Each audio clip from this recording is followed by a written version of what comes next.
اب لوگ مجھے کہتے ہیں روحانی علاج کا اس کو پتا وتا کچھ ہے نہیں اور روحانی علاج کی فیلڈ میں اس نے ٹانگ اڑا دی ہے. تو میں تھوڑا سا آپ کو جادو کے بارے میں بتاؤں, پھر یہ بتاؤں گا کہ قرآن سے جادو کیسے ہوتا ہے. دیکھو جادو کی حقیقت کیا ہے. جادو دو قسم پر ہے. جادو کی حقیقت پہلے بتاتا ہوں, ڈیفینیشن, کہ کوئی ایسا کام ہو جس کے اسباب مخفی ہوں. دیکھو جب بھی کوئی کام ہوتا ہے اس کا سبب ہمارے سامنے ہوتا ہے.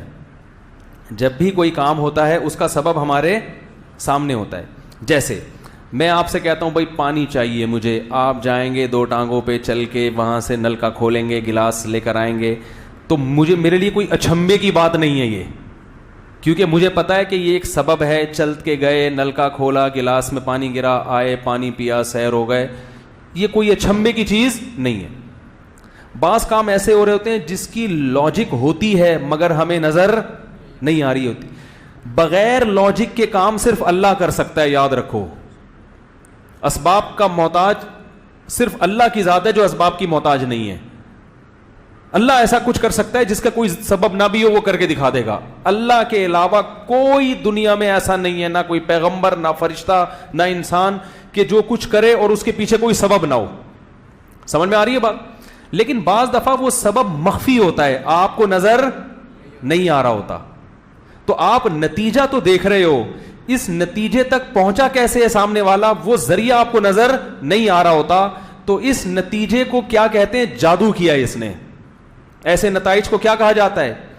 بھائی کسی چیز کا ایسا رزلٹ سامنے آیا کہ رزلٹ تو نظر آ رہا ہے, بندہ اس رزلٹ تک پہنچا کیسے, یہ سبب آپ کو نظر نہیں آ رہا. لہذا وہ آپ کے لیے اچھمبے کی چیز ہوتی ہے. حقیقت میں کوئی اچھمبا نہیں ہوتا, کوئی عجیب کام نہیں ہوتا. آپ کو لگ رہا ہوتا ہے کیونکہ آپ نے ان اسباب سے واقف نہیں ہوتے, سامنے والا واقف ہوتا ہے. تو ایسے عمل کو کیا کہا جاتا ہے؟ سحر, جادو, میجک. یہاں تک بات سمجھ میں آ گئی؟ کیونکہ کلپ بازیاں میرے خلاف چلتی رہیں گی مارکیٹ میں بھی تمیز سے. میں نے کہا طبیعت ایک دفعہ دھو دو طبیعت سے, لیکن وہ پھر دھلائی تو چلتی رہے گی. اب اس میں کیا ہوتا ہے؟ 2 قسم پر ہوتا ہے یہ جادو.